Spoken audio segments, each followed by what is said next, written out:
תן בי את שוכך, תן בי את כוח דברך, מלא אותי, מלא אותי.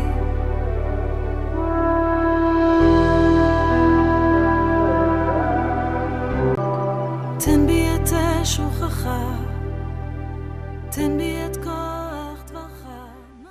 Shalom, peuple du Tout-Puissant, shalom, bien-aimé. Beaucoup, par la mauvaise compréhension, arrivent à tordre les écrits bénis du Très-Haut Notre Père. Et ils arrivent à égarer le peuple du Tout-Puissant qui ont la soif de connaître la vérité.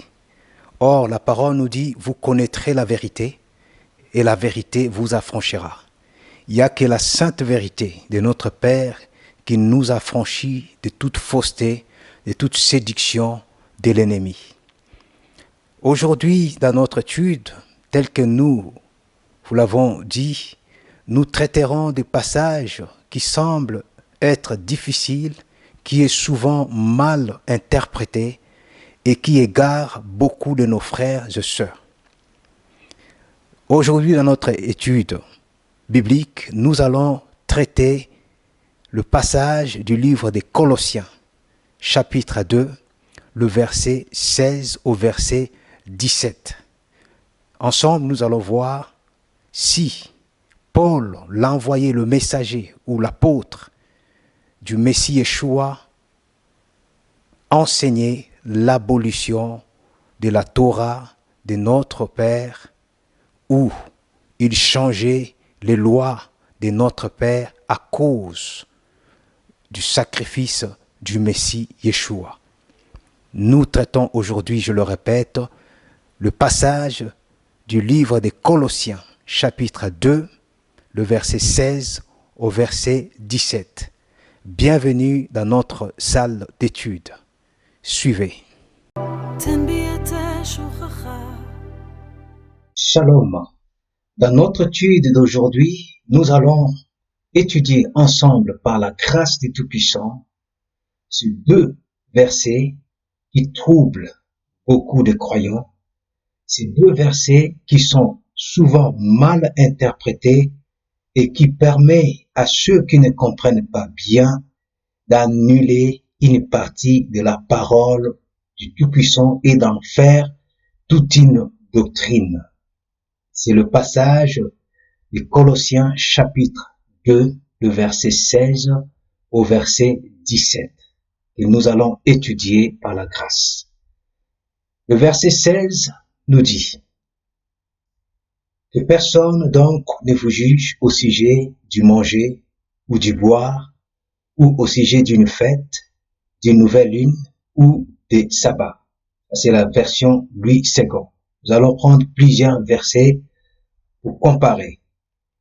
La version écuménique nous dit « Dès lors que nul ne vous condamne pour des questions de nourriture ou de boisson à propos d'une fête, d'une nouvelle lune ou de sabbat. » La version David Martin nous dit « Que personne donc ne vous condamne pour le manger ou pour le boire ou pour la distinction d'un jour de fête ou pour un jour de nouvelle lune ou pour le sabbat. » La version Chouraki dit « Ne laissez donc personne vous juger pour la nourriture, pour la boisson, ou à propos de fêtes, des néoménies, ou encore début du mois, ou des Shabbats. » Et enfin, la version King James nous dit « Que personne donc ne vous juge pour le manger, ou pour le boire, ou à propos d'un jour de fête, ou des nouvelles lunes, ou des jours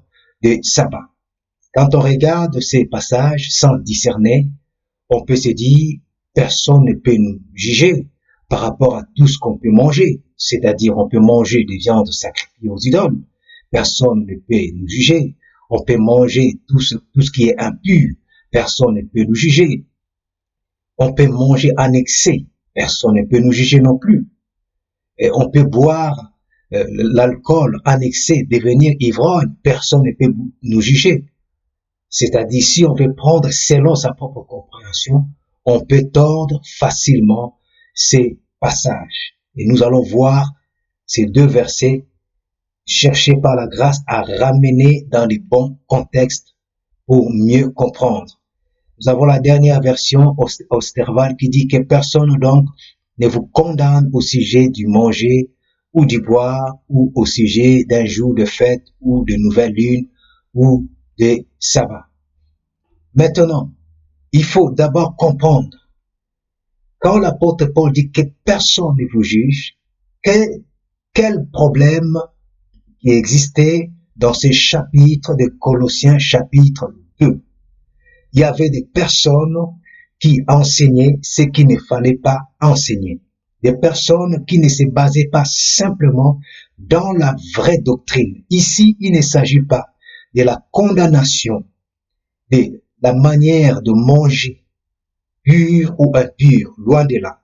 Il ne s'agit pas la manière de boire, pur ou impur, loin de là. Il ne s'agit pas d'une fête biblique telle que Pessah, Pâques, telle que Shavuot, Pentecôte, telle que la fête des pains sans levain, loin de là.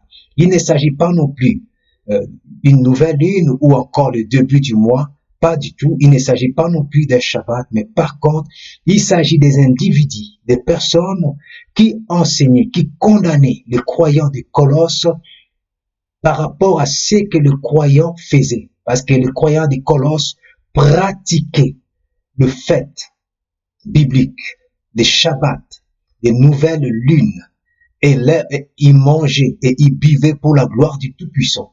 Et ces autres personnes qui venaient enseigner, ils condamnaient ces croyants. Pourquoi? Parce que eux-mêmes ne se donnaient pas dans des manger, dans des boire, parce qu'ils se privaient de tout ça afin de mortifier leur corps pour s'approcher dans une dimension spirituelle et participer dans des cultes avec des anges, des cultes des anges. Nous allons voir réellement ces personnes étaient qui. Voyons ici ce que nous dit. Qui sont ces autres enseignants qui cherchaient à enseigner des fausses doctrines? Les documents que nous lisons ici, ce n'est pas du tout un document biblique, loin de là. C'est un simple même document que j'ai trouvé, vous voyez en bas, c'est bien écrit Wikipédia. Wikipédia donne même la définition de ces personnes qui sont venues enseigner dans l'assemblée de Colosse. Voilà ce qu'il est dit. D'autres enseignants essayaient de combiner des éléments du paganisme. Vous voyez bien, ils ramenaient le paganisme, l'agnosticisme, c'est-à-dire les agnosticismes et la philosophie laïque épicurienne avec des doctrines de la parole, induisant un relativisme religieux, puisque ces philosophies avaient en elles une vision humaniste. Vous voyez, c'est des philosophies que ces gens ramenaient, attachées à l'agnosticisme, à la philosophie laïque, et ramenaient des rites du paganisme. Nous poursuivons la lecture. Il est dit, ils pensaient qu'ils étaient meilleurs que les autres parce qu'ils observaient soigneusement certaines ordonnances extérieures. Ce n'est pas des ordonnances de la parole, mais c'est des ordonnances extérieures, loin de la doctrine du Tout-Puissant, loin des fêtes bibliques, loin des Shabbats, loin de la nourriture pure ou impure, mais c'était des doctrines loin de la parole, de la vérité. On le voit très bien selon cet article qui vient de Wikipédia. Vous pouvez trouver ça facilement sur Internet. Nous poursuivons la lecture. Ces gens s'imposaient certaines mortifications et adoraient les anges. C'est que nous trouvons dans le livre de Colossiens chapitre 2 verset 18. C'est que nous avons lu dans la première partie se trouve bien dans Colossiens chapitre 2 verset 16. Là où il est dit que personne ne vous juge. C'est-à-dire que ces gens-là, les philosophes, ceux qui ramènent le paganisme, ceux qui ramènent l'agnosticisme, ne vous jugent à rien dans ce que vous faites. Parce que eux, ils s'imposaient de certaines mortifications et ils adoraient les anges. et ces pratiques donnaient aux Colossiens des sentiments qu'ils se sanctifiaient. Voyez, le peuple de Colosse pouvait être emporté par ces doctrines, croyant qu'ils se sanctifiaient en se privant de manger, en se privant de boire, en se privant de célébrer le fait, de célébrer le Shabbat, en mortifiant leur corps, en cherchant le culte des anges. Ils pouvaient croire que non, ils se sanctifiaient. Or, ce n'était pas du tout ça. Et l'apôtre Paul, un homme bien averti et bien éveillé, il était là pour remettre les choses dans les bons trains. Et voilà, il est dit, ils avaient aussi l'impression de mieux comprendre le mystère de l'univers que les autres membres de l'Église. Voilà, dans leur doctrine, ils pensaient maintenant comprendre mieux. Le peuple de Colosse, en adoptant des fois ces rites, croyait comprendre mieux que les autres assemblées ou les autres églises. Or, c'était la fausseté. Et dans sa lettre, Paul les reprend en enseignant que la rédemption n'est possible que par le Christ, le Messie, et que nous devons faire preuve de sagesse et de servir, et non chercher le culte des anges par des mortifications, ainsi de suite. J'ose croire déjà là, nous comprenons des personnes qui sont en face de l'apôtre Paul, qui sont venus enseigner des doctrines étrangères dans l'assemblée de Colosse. Maintenant, quand nous avançons au verset 17, là nous avons compris au verset 16, l'apôtre Paul dit que personne ne vous juge. Il parle bien de ces faux enseignants qui enseignaient des mauvaises choses, qui condamnaient le fait biblique, qui condamnaient les gens qui mangeaient, qui condamnaient les gens qui vivaient, qui condamnaient les célébrations. Pourquoi? Pour pousser les gens dans la mortification, se priver de manger, se priver de se réjouir, pour chercher la dimension spirituelle, communier avec les anges, les philosophies, ainsi de suite. Et au verset 17, il est dit, la version écuménique dit, tout cela n'est que l'ombre de ce qui devait venir, mais la réalité relève du Christ. David Martin, lui, il dit, lesquelles choses sont l'ombre de celles qui était à venir, mais le corps en est en Christ. John Nelson Darby dit, qui sont une ombre des choses à venir, mais le corps est du Christ. Chouraki dit, ce n'est que l'ombre de ce qui vient, mais le corps sur le Messie. King James dit, qui sont une ombre des choses à venir, mais le corps est de Christ. Louis II, lui, il dit, c'était l'ombre des choses à venir, mais le corps est en Christ. Et pourquoi je mis Louis II en grand caractère? Regardez très bien, dans toutes les versions que nous avons, c'est Louis II qui a induit beaucoup de gens en erreur. Louis II dit, tout ce que l'apôtre Paul a dit, le fait biblique, le Shabbat, la manger, boire, nouvelle lune, ou encore nouveau mois, le début du nouveau mois, il dit, c'était l'ombre des choses à venir, mais le corps est en Christ. C'est à la base de cette traduction que beaucoup de chrétiens se basent, beaucoup de pasteurs, beaucoup de biblicains se basent pour dire que non, nous n'avons plus à respecter le Shabbat, à respecter le fait biblique, à respecter les lois alimentaires, à respecter quoi que ce soit, parce que c'était l'ombre des choses à venir. C'est-à-dire aujourd'hui, nous sommes déjà dans le corps du Christ, ce qui est une mauvaise, mais si mauvaise compréhension de la parole du Tout-Puissant. Pourquoi quand nous regardons toutes les personnes qui ont traduit, ils ont traduit différemment.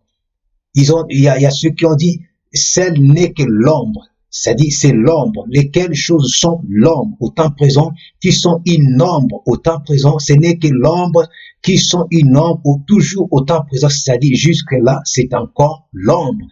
Mais Louis II, lui, il dit, c'était l'ombre. Il met ça dans le passé. C'est-à-dire, on n'a plus besoin de ça parce que c'était l'ombre. Aujourd'hui, le corps est en Christ. C'est-à-dire, nous sommes déjà dans le corps du Christ.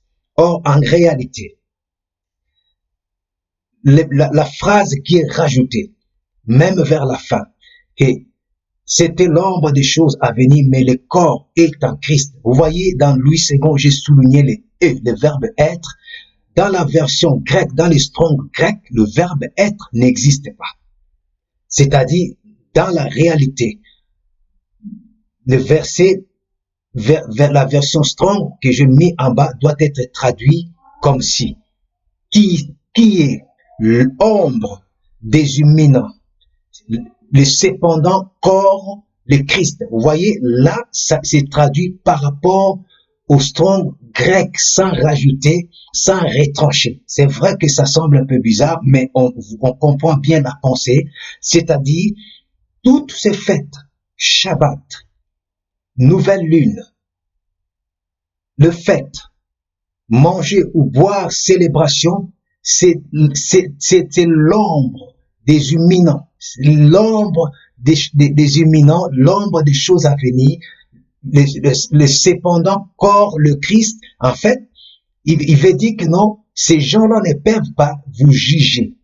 Ces philosophes, ces gens qui enseignent mal ne peuvent pas vous juger par rapport à ce que vous faites, parce que ce que vous faites est l'ombre des choses à venir ou l'ombre des imminents. Mais le corps du Christ peut vous juger. Vous voyez, les frères et sœurs qui sont dans le corps du Christ, eux, ils peuvent vous juger et non ces philosophes. C'est ça, en réalité, la pensée de ces versets.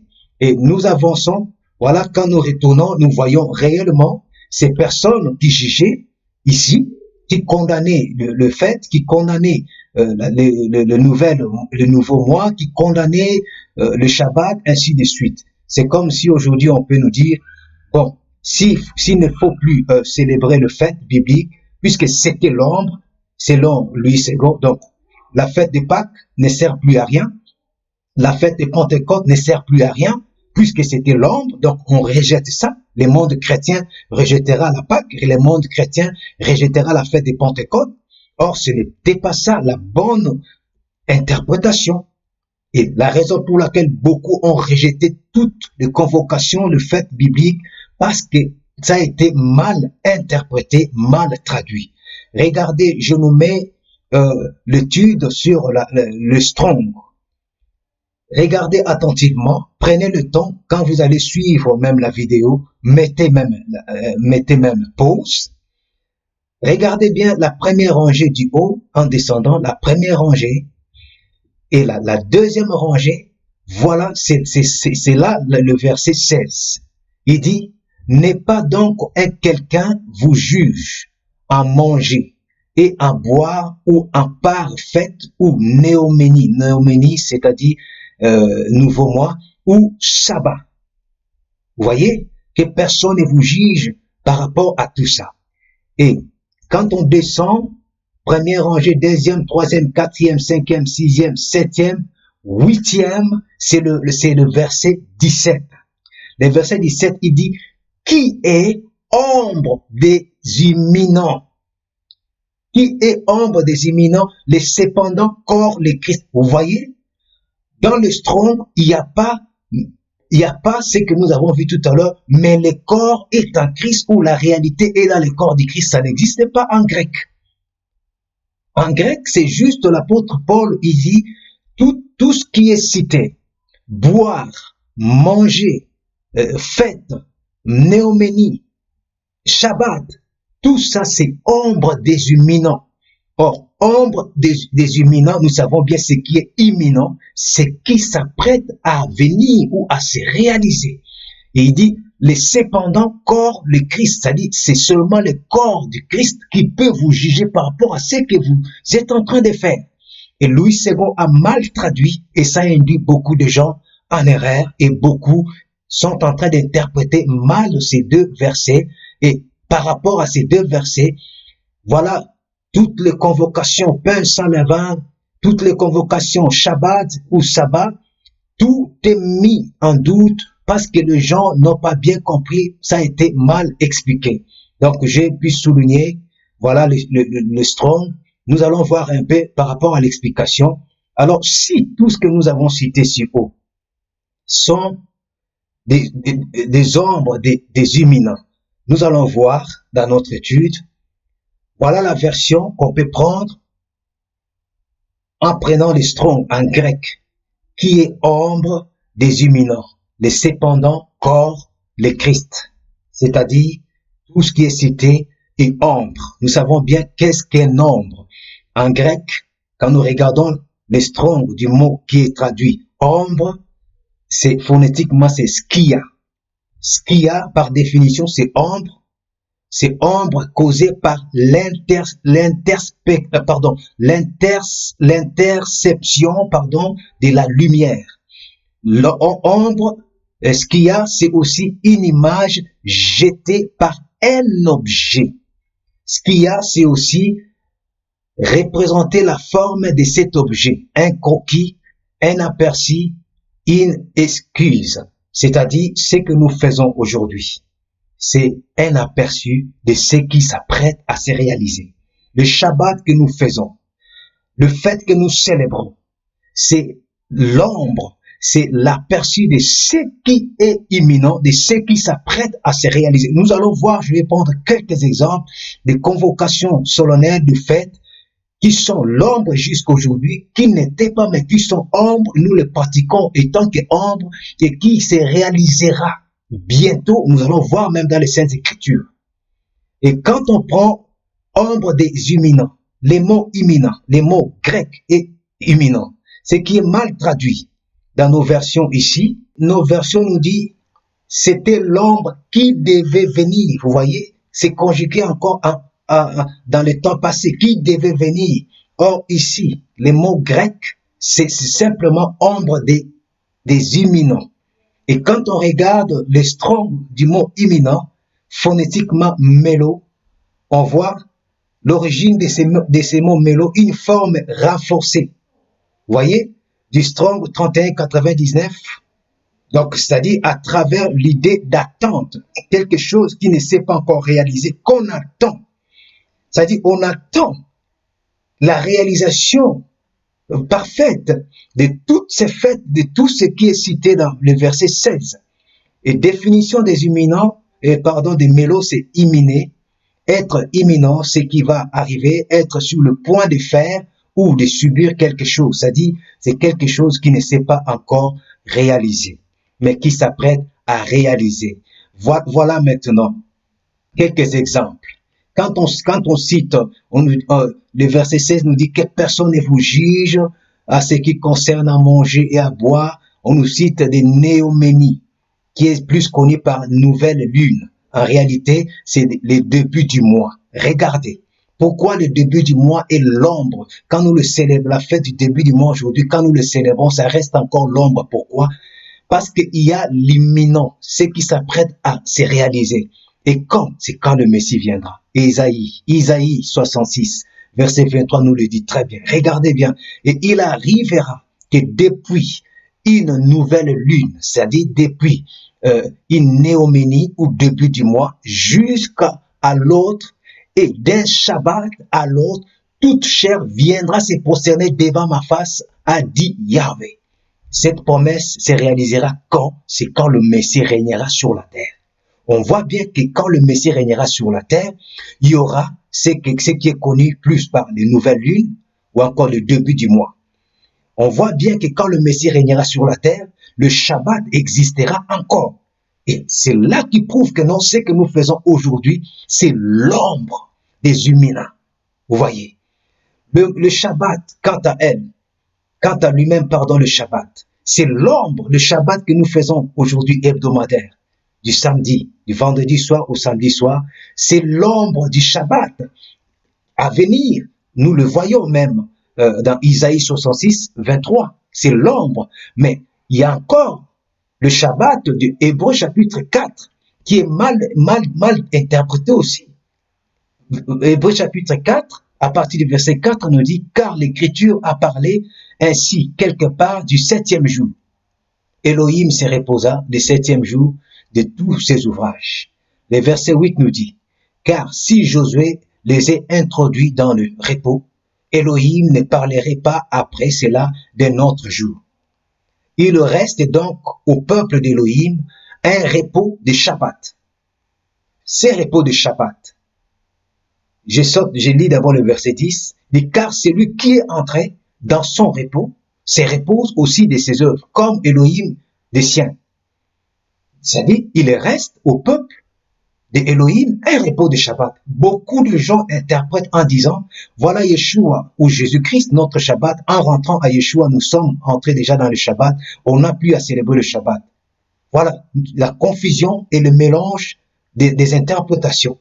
Il est vrai que le Messie est notre repos. Il est notre shalom. Mais ici, regardez très bien. Il est dit, c'est lui qui entre dans les repos. Il se repose de ses œuvres. Il reste au peuple d'Elohim un repos de Shabbat. C'est-à-dire, ces repos de Shabbat, c'est quand le Messie viendra que chacun de nous se reposera pendant 1000 ans de ses œuvres. C'est ça, en fait, l'image prophétique de ces Shabbats. Quand nous célébrons le Shabbat du samedi aujourd'hui, en fait, nous visons de loin prophétiquement le Shabbat des 1000 ans du règne du Messie sur la terre où chacun se reposera de ses œuvres. Car le Messie n'a jamais aboli le Shabbat. En disant même il est le maître du Shabbat, où le Shabbat est fait pour l'homme, il n'abolit à aucun moment le Shabbat. Nous allons faire une vidéo pour bien expliquer sur ça, étudier vraiment sur ça, pour enlever tous ces enseignements qui ont induit beaucoup de croyants en erreur. Et là, nous voyons que non, le Shabbat que nous faisons aujourd'hui, c'est l'ombre du Shabbat que nous allons célébrer pendant 1000 ans avec le Messie. Et même pendant les 1000 ans du Shabbat avec le Messie, le repos avec le Messie, nous aurons encore le Shabbat. Et c'est que le prophète Isaïe, au chapitre 66, le verset 23, nous dit, il y a la fête telle que la fête de Tabernacle, qui est appelée en hébreu la fête de Sukkot.